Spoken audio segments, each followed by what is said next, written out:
بسم اللہ الرحمن الرحیم۔ گمنام ہیروز کے معزز ناظرین، السلام علیکم۔ آئیے چلتے ہیں کہانی کی طرف۔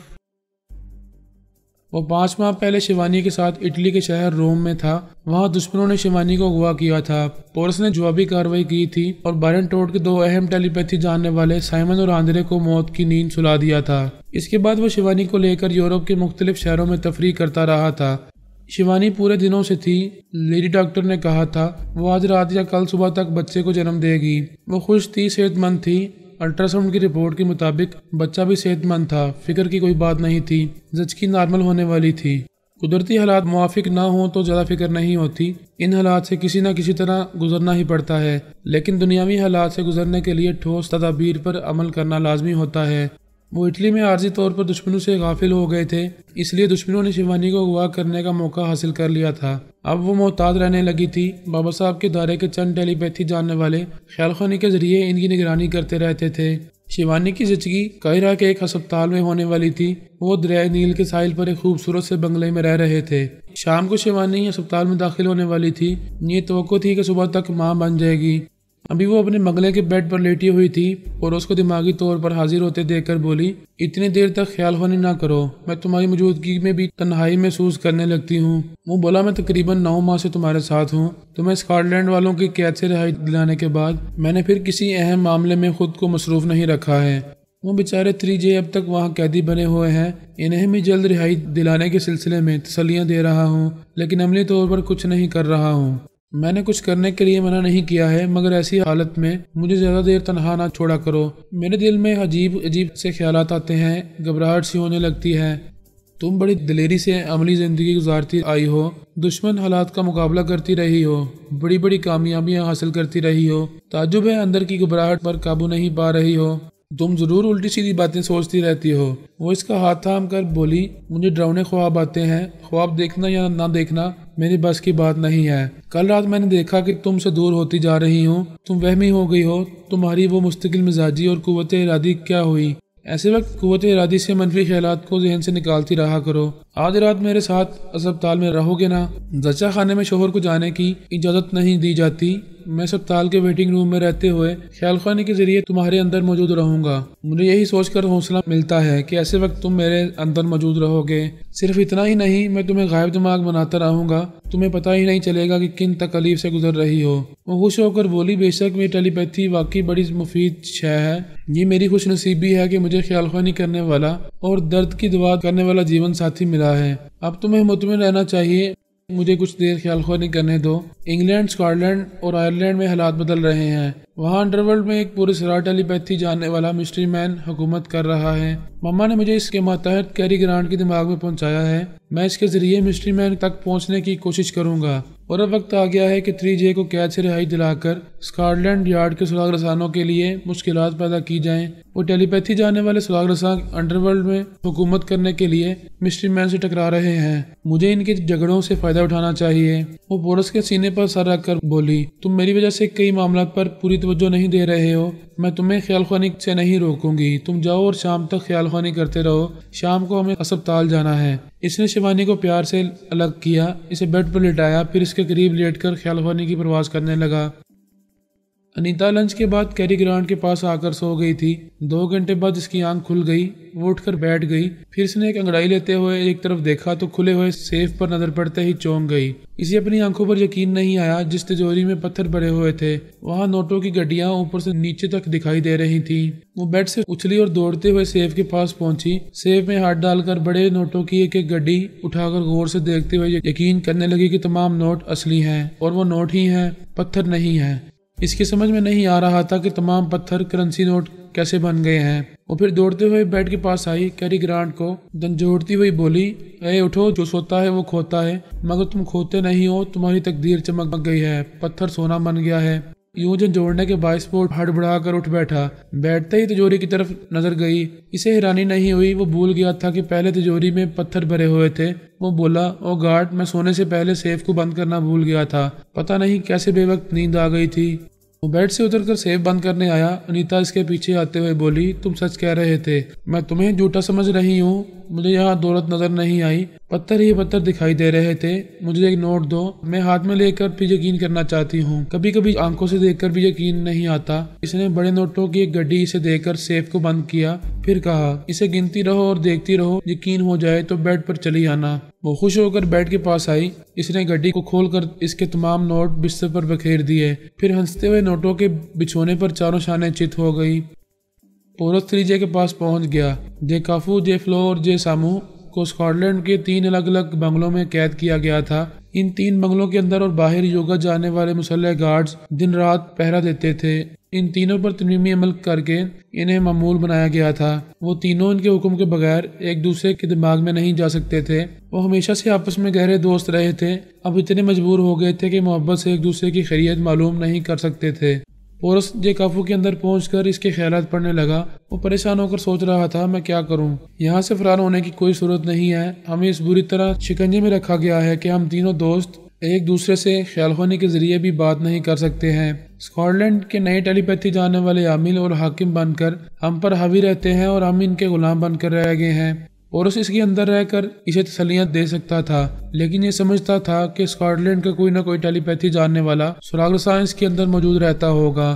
اس نے جے کافو کو مخاطب نہیں کیا۔ اس کے بعد جے فلو اور جے سامو کے اندر بھی جا کر خاموشی سے ان کے خیالات پڑھتا رہا۔ پھر وہ وہاں کے ڈائریکٹر جنرل کے پاس پہنچ گیا۔ وہ بند کمرے میں چند اہم اور اعلیٰ افسران کے ساتھ بیٹھا ہوا ایک اہم معاملے پر بحث کر رہا تھا۔ ان تمام اعلیٰ افسران کو ہپنوٹائز کر کے ان کے دماغوں کو لاک کر دیا گیا تھا۔ انہوں نے اپنے ایک نہایت ذہین اور تجربے کار ٹیلی پیتھی جاننے والے سراغ رساں مارشل ٹیٹو کو ٹیلی پیتھی کے شعبے میں ہیڈ آف دی ڈپارٹمنٹ بنایا تھا۔ صرف مارشل ٹیٹو ہی اپنے اہم اعلیٰ افسران کے اندر رہ کر ان کی نگرانی کرتا رہتا تھا اور وہاں کے تمام اہم معاملات میں شریک رہا تھا۔ اس وقت بھی ان کے درمیان خیال خوانی کے ذریعے موجود تھا۔ وہاں نئے ٹیلی پیتھی جاننے والے پیدا ہونے لگے۔ اسکاٹ لینڈ یارڈ کے DG نے کہا، ان نئے ٹیلی پیتھی جاننے والوں کے نام اور پتے معلوم کرنا چاہیے۔ ہمارے سراغ رساں اگر کوشش کریں تو ان سب کے اندر پہنچ سکتے ہیں۔ دوسرے افسر نے کہا، ان کے اندر پہنچنے کے لیے ضروری ہے کہ ان کی کمزوریاں معلوم کی جائیں۔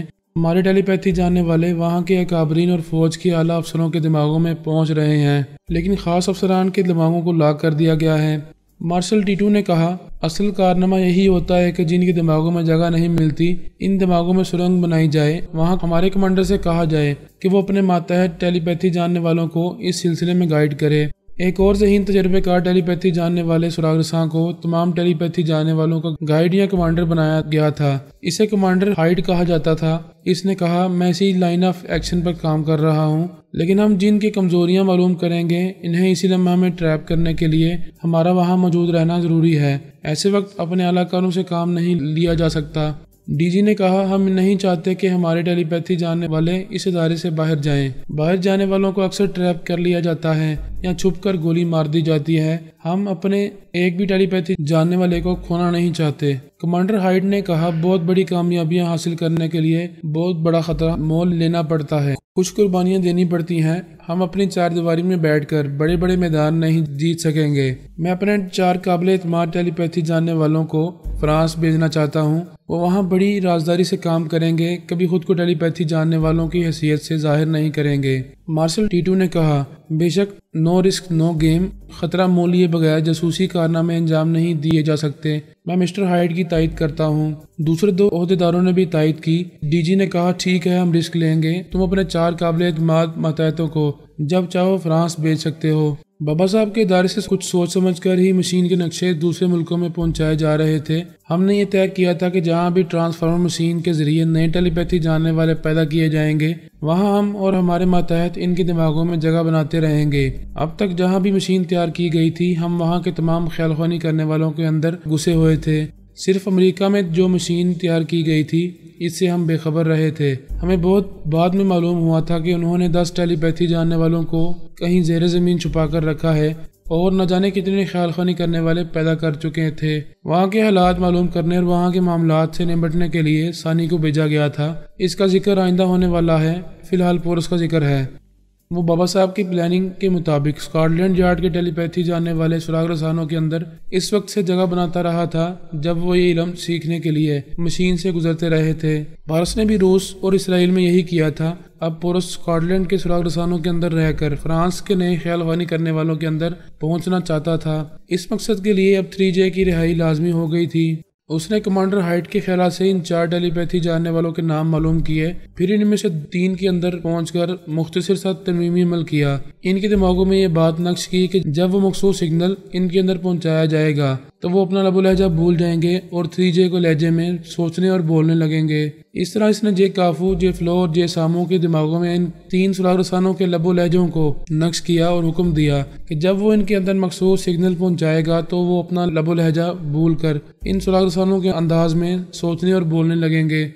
ان تینوں کے بنگلوز کے اندر اور باہر جتنے یوگا جاننے والے مسلح گارڈز تھے، ان کے دماغوں میں ایک ٹیلی پیتھی جاننے والا سراغ رساں مخصوص لب و لہجے کے ذریعے آ کر یہ معلوم کرتا رہتا تھا کہ وہ سب ڈیوٹی کے دوران میں مستعد ہیں یا نہیں۔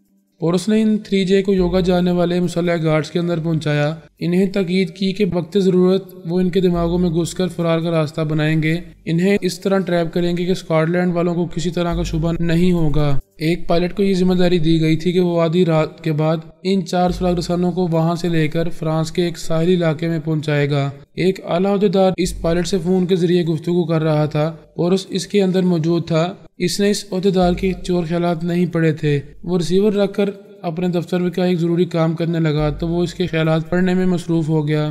اس نے اس عہدیدار کے اندر ایک اجنبی کی آواز سنی۔ وہ کہہ رہا تھا، میں نے پائلٹ کے دماغ میں جگہ بنا لی ہے، لیکن میں مارشل T2 اور کمانڈر ہائٹ کے دماغوں میں پہنچنا چاہتا ہوں۔ میں نے تمہیں سمجھایا تھا کہ ان کے کھانے پینے کی کسی چیز میں اعصابی کمزوری کی دوا ملاؤ، مگر اتنا سا کام تم نے ابھی تک نہیں کیا ہے۔ وہ بولا، اس میں وقت لگے گا۔ وہ دونوں گھریلو زندگی نہیں گزارتے ہیں، ان کی بیوی بچے ہوتے تو ان کے ذریعے ان کے کھانے میں کچھ ملایا جا سکتا تھا۔ اب ایسا کسی گیٹ ٹوگیدر پارٹی میں کیا جا سکتا ہے۔ جب تک تمہیں ایسا موقع نہ ملے تم دوسرے ٹیلی پیتھی جاننے والوں کو اعصابی کمزوریوں میں مبتلا کر سکتے ہو۔ میں ایسا کر رہا ہوں۔ میں نے آج رات تک 2 ٹیلی پیتھی جاننے والے سراغ رسانوں کو اپنے گھر میں ڈنر کے لیے بلایا ہے۔ وہ دونوں کمزوری میں مبتلا ہو کر بستر پر پڑے رہیں گے۔ تم آ کر انہیں سنبھالو گے اور مجھ پر کسی کو شبہ نہیں ہونا چاہیے۔ ٹھیک ہے، میں پھر آؤں گا۔ میری آمد تک بھول جاؤ کہ تم میرے معمول ہو۔ تمہارے ڈنر کے وقت آؤں گا، تم ان دونوں کو ضرور شریک کرو گے۔ وہ چلا گیا۔ پورس نے اس کے خیالات سے معلوم کیا کہ اس کے جاتے ہی وہ اس اجنبی ٹیلی پیتھی جاننے والے کو بھول گیا ہے۔ اس کے اپنے اسکاٹ لینڈ کے سراغ رساں بھی اس کے چور خیالات پڑھ کر یہ معلوم نہیں کر سکتے تھے کہ اس کے اندر کوئی اجنبی ٹیلی پیتھی جاننے والا آیا کرتا ہے۔ پورس سوچنے لگا وہ کون ہو سکتا ہے۔ اس نے پارس کو مخاطب کیا۔ اس نے پوچھا، کیسے ہو؟ شیوانی خیریت سے ہے؟ ہم دونوں خیریت سے ہیں۔ قاہرہ کے وقت کے مطابق وہ کل صبح تک ماں بن جائے گی۔ میں باپ کہلانے لگوں گا اور تم چچا جان۔ مبارک ہو، شیوانی کے ساتھ بہت لمبا عرصہ گزار رہے ہو، جبکہ یہ ہم دونوں کے مزاج کے خلاف ہے۔ ہم یکسانیت سے اکتا جاتے ہیں۔ معلوم ہوتا ہے کہ شیوانی بھابھی کچھ زیادہ ہی پرکشش ہیں۔ اس کا جادو سر چڑھ کر بول رہا ہے، کیا بچے کی پیدائش کے بعد چولہا ہانڈی سنبھالو گے؟ یار کیوں تانے دے رہے ہو؟ میں جناب تبریزی کی ہدایت پر عمل کر رہا ہوں۔ انہوں نے کہا تھا کہ شیوانی کی زچگی تک مجھے اس کے ساتھ رہنا چاہیے۔ اس کے بعد شیوانی کو ادارے میں بلایا جائے گا۔ تم اپنی سناؤ۔ پچھلی بار کرونا سے رومانس ہو رہا تھا، اب کون ہے؟ کوئی نہیں ہے اور نہ ہی کسی سے رومانس کا ارادہ ہے۔ کرونا زبردست ہے، دل سے لگی ہوئی ہے۔ میری قسمت بھی عجیب ہے۔ بہت عرصہ پہلے الپا سے محبت ہوئی تھی تو وہ بھی دل میں سما گئی تھی، مگر وہ کتنی مغرور اور خود غرض ہے یہ سبھی جانتے ہیں۔ کرونا بھی اس کی ڈپلیکیٹ ہے، اس کی طرح کٹر یہودی اور خود غرض ہے۔ میں اسے شادی کرنے اور بچے پیدا کرنے کی غلطی نہیں کروں گا۔ وہ جب تک دوست بن کر رہے گی میں دوستی نبھاؤں گا۔ مجھے نقصان پہنچانا چاہے گی تو الپا کی طرح مسائل اور مصائب میں مبتلا ہوتی رہے گی۔ بہرحال یہ بتاؤ میری یاد کیسے آ گئی؟ میں نے اسکاٹ لینڈ یارڈ کے ایک عہدیدار کے اندر ایک اجنبی ٹیلی پیتھی جاننے والے کی باتیں سنی ہیں۔ تمہیں اس کا لب و لہجہ سنا رہا ہوں۔ پورس نے اس کے لب و لہجے کی نقل کی۔ پارس نے کہا، یہ لب و لہجہ میرے لیے بھی نیا اور میرے لیے بھی اجنبی ہے۔ ثانی اور پاپا وغیرہ سے پوچھو۔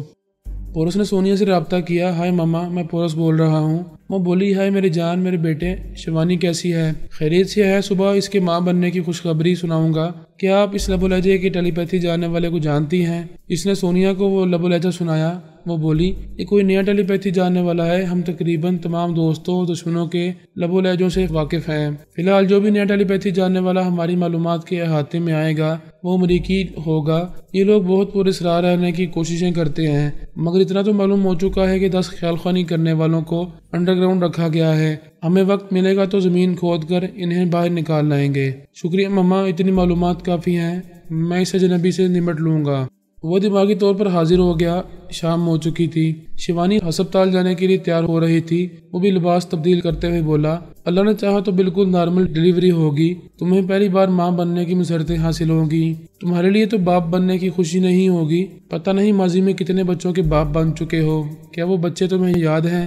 وہ زندہ ہوتے تو یاد رہتے، اللہ نے چاہا تو تم سے ہونے والا بیٹا سلامت رہے گا۔ تم دیکھ رہی ہو کہ میں اسی بچے کی حفاظت اور سلامتی کے لیے دن رات تمہارے ساتھ رہتا ہوں۔ میں جانتی ہوں تم مجھ پر اور ہونے والے بچے پر بہت توجہ دے رہے ہو، اب اسپتال میں پہنچ کر تمہیں ساری دنیا کو بھولنا ہوگا، تم صرف میرے دماغ میں رہو گے۔ وہ دونوں کار میں بیٹھ کر اسپتال جانے لگے۔